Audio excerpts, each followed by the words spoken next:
How do you think social media has disordered our view of leisure, or even other things like television?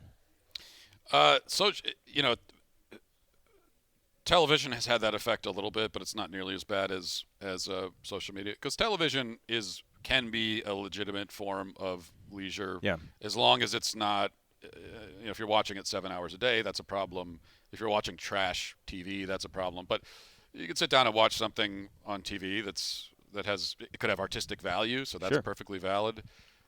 Or there could be a communal aspect to it. I'm a big football fan. We like to watch football as a family. I really enjoy that. That can be inordinate sometimes if sports takes over your life. I think that you shouldn't let that happen as a man. But anyway, so I think TV can be a legitimate form of leisure.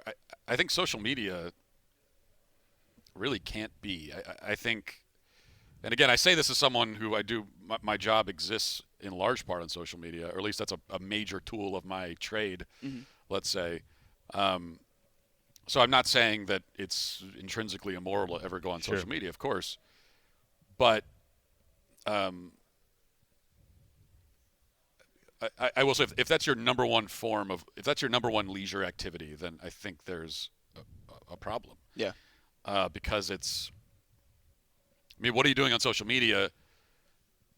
You're passively just absorbing images and sounds and messages one after another, uh, and there are other ways you can engage. You can talk to people. You can so that's where I think social media. Again, if you're doing that in moderation, doesn't take over your life.